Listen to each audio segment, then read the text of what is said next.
Si vous êtes tombé sur cette vidéo, c'est que vous devez être un chercheur prêt à en apprendre plus sur l'un des outils les plus importants à la disposition de la Fondation, le jeu de cartes à collectionner Huntic. Alors pourquoi ne pas commencer à jouer et à compléter les missions? Attends, Locke. Nos nouveaux chercheurs ont d'abord besoin d'apprendre quelques règles. Dans une partie de cartes, un joueur dirige une équipe de héros qui doivent atteindre les objectifs d'une mission. Mais il ne le fera pas sans embûche. L'autre joueur est son rival et il fera tout ce qu'il peut pour arrêter le succès de votre mission.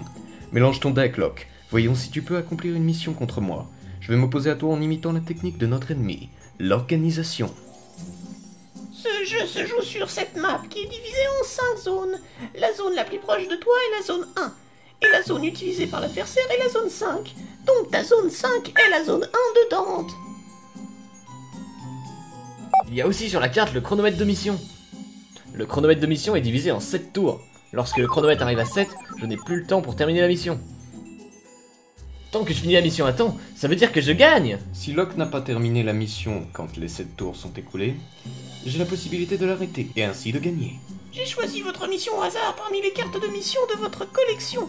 Votre objectif est de récupérer l'anneau d'arc.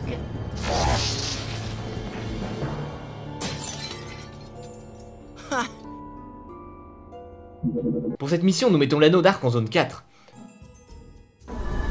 Puis j'envoie mon héros pour le ramener. Je place la carte en zone 1. Ce ne sera pas un problème pour un chercheur de mon acabit. Tu dois d'abord te constituer une main après avoir mélangé ton deck. Tu prends ensuite les 5 premières cartes du dessus. Ce sera les cartes que tu pourras utiliser pendant les premiers tours du jeu. À chaque tour, l'adversaire et toi piocherez 2 nouvelles cartes. Nous obtiendrons donc tous les deux de nouveaux titans au fur et à mesure que le jeu passe. Regardez cette superbe carte, chercheur. C'est une carte héros. Ces héros peuvent être des chercheurs ou bien des titans. Vous avez besoin de mettre des héros sur la map si vous voulez réussir votre mission. Et votre rival jouera également des cartes héros pour t'arrêter. Mais vous ne pouvez pas juste placer vos héros n'importe où. Oui, vous ne pouvez placer vos cartes héros qu'en zone 1. Dans ce jeu, les joueurs jouent à tour de rôle, à chaque tour jusqu'à ce que l'un des joueurs n'ait plus rien à faire. Alors vous déplacez le chronomètre d'une case. Le joueur qui joue en premier jouera en deuxième au second tour et ainsi de suite. L'adversaire jouera donc en premier au tour 2, 4 et 6. Tandis que le joueur 1 jouera en premier durant les tours 1, 3, 5 et 7. C'est le premier tour, donc tu es le joueur défenseur, le joueur 2. Pour notre premier tour, je vais mettre Metsi en jeu. Jouer un héros prend mon tour. Ça veut dire que c'est à Locke de jouer, s'il n'a pas trop peur. Moi? Avoir peur d'un seul héros? Je ne crois pas. J'ai mon propre héros à jouer. Je vais jouer un deuxième héros. C'est à toi de jouer, Locke. Mon premier héros Shinobi est une carte héros majeur. Chaque joueur ne peut jouer qu'une carte héros majeur chaque tour, d'accord? Comme tous les héros ne sont pas des héros majeurs, certaines cartes sont des héros mineurs. Chaque tour, vous pouvez jouer autant de héros mineurs que vous voulez. Je jouerai mon prochain héros dans la zone 1 derrière Shinobi. À vous, Dante. Mes 2 premiers héros étaient tous les 2 des héros mineurs, donc je peux toujours jouer un héros majeur. Dis bonjour à Morgane le couteau, Locke. Jouer un héros n'est pas la seule chose que vous pouvez faire à votre tour. Vous pouvez également déplacer vos héros sur la carte de la mission. C'est vrai. Je peux faire en sorte que mes héros sur la map agissent et travaillent sur notre mission. Vous et votre rival jouerez toujours l'un après l'autre, en utilisant vos titans à tour de rôle tout droit sortis de votre main. L'anneau est en zone 4, donc je ferais mieux de faire bouger ces héros. L'une des choses qu'un héros peut faire est de se déplacer d'une ou 2 zones dans les 2 sens. Je vais commencer par déplacer déclencheur vers l'avant, de 2 zones. Seules les cartes placées sur la carte du bon côté peuvent se déplacer. Après qu'un héros ait bougé, il est tourné sur le côté et il devient épuisé. Ce qui permet à tout le monde de savoir qu'il a déjà joué. Tout comme toi, je vais envoyer sur le terrain à la même case Strix. Pile ce que je savais que vous alliez faire, Dante. Mais vous avez remarqué que ma carte Shinobi a un pouvoir spécial. De nombreux héros ont des pouvoirs uniques. Shinobi a une super vitesse, donc il peut se déplacer de jusqu'à 3 zones, directement sur la carte de l'anneau. Désolé, Locke, mais ton chemin est bloqué. Tu ne peux pas avancer dans une zone dans laquelle se trouve déjà un héros ennemi. Et c'est le cas avec un de mes héros dans la zone 3. Donc tu ne peux pas faire ce mouvement. Je vais juste devoir trouver un autre plan. Au lieu de bouger, je vais mettre un autre héros mineur en jeu. J'espère que cela ne gâche pas ton plan. Tu te souviens de Metsi, Locke. Je le déplace dans la zone 3. Et je commence le combat. Un combat? Oui, Locke, Une fois que tu déplaces un héros dans une zone qui contient déjà un héros ennemi, tu peux choisir de déclencher un combat. Ça veut dire que Dante aurait pu commencer un combat lors de son dernier tour? C'est bien cela. Ça aurait été un combat perdu d'avance. Il valait mieux attendre de mettre 2 titans sur la même case pour allier leurs forces pour te battre. Voyez-vous, quand un combat commence, tous les héros de cette zone y participent. Donc c'est un combat de 2 contre 1. Ce n'est pas très juste. Quand vos héros travaillent ensemble, vous avez bien plus de chances de remporter la victoire. N'importe quel chercheur un peu habile devrait le savoir. Voyons qui remporte le combat. Chaque héros a un numéro d'attaque qui montre sa force, et un numéro de défense qui montre combien d'attaques il peut subir avant d'être KO ou assommé, ce qui le fera quitter l'aventure.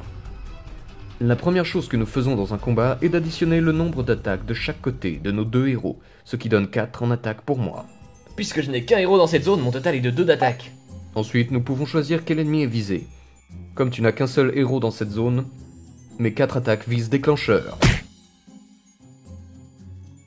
Mais toi, Locke, tu dois faire un choix. Tu n'as que 2 attaques, ce qui n'est pas suffisant pour vaincre mes 2 héros, qui ont un total de 3 de défense. Donc tu dois décider soigneusement qui attaquer. Je vais concentrer mes attaques sur Strix. À ce stade, tous les héros qui ont subi un nombre d'attaques égal ou supérieur à leur défense sont assommés ou KO. Lorsque votre héros est KO, retirez-le de la map de mission et mettez-le sur le côté. Ce sera la pile de défauts. Chacun de nous a perdu un de ses héros. Oui, mais j'ai encore un héros en zone 3 pour bloquer ta progression. Comme je l'ai dit plus tôt, Dante, j'ai un plan. J'ai une carte d'action dans ma main qui m'amènera à la victoire. Utiliser une carte d'action de votre main est l'une des possibilités de votre héros. Mais en effectuant l'action, le héros sera épuisé. Après, tu peux poser la carte d'action dans la défausse. J'ai encore Enderby en zone 1. Il va utiliser la capacité évitement. Cette capacité dit que tous mes héros obtiennent le pouvoir spécial imbloquable durant ce tour-ci. Le héros imbloquable peut se déplacer dans n'importe quelle zone, même si cette zone contient des héros ennemis. Ça veut dire que durant mon prochain tour, Shinobi peut passer en zone 3. Évitement me permet aussi de piocher une carte. Bien joué, Locke. Mais j'ai aussi une action à jouer. C'est une action libre, ce qui veut dire qu'elle n'épuise pas mes héros. En revanche, jouer une carte action libre me fait passer mon tour. Je joue frappe désignée, ciblant Morgane le couteau. Cette carte remet Morgane dans ma main, et je l'échange avec une autre carte. Mettons un nouveau héros en jeu dans cette zone, quelqu'un qui devrait pouvoir gérer facilement Shinobi. À toi, Locke. Ça pourrait rendre les choses un peu difficiles, mais ok. On y va. Je déplace Amit vers l'avant, et je commence un combat. Donc, j'ai un total de 4 attaques. Pas si vite, mon petit Dante. Ce combat ne va pas être aussi facile que tu le crois. J'ai une autre carte action dans ma main à utiliser. Ah, tu dois avoir une carte action puissante. C'est vrai, Dante. Les cartes d'action de combat sont les types d'actions qui peuvent être jouées pendant un combat comme des actions libres. Ils n'épuisent donc pas un héros. Bravo, Locke. Donc tu joues la carte garde honneur. Mais comprends-tu comment cela fonctionne? Ouais, le garde honneur soustrait 2 d'attaque aux ennemis de cette zone. Et comme Amit n'a que 4 d'attaque, cela veut dire que vous ne ferez que 2. Et ça ne suffit pas pour me battre. Mais le shinobi ne peut pas non plus battre Amit. Ces 4 attaques ne suffisent pas à vaincre ses points de vie.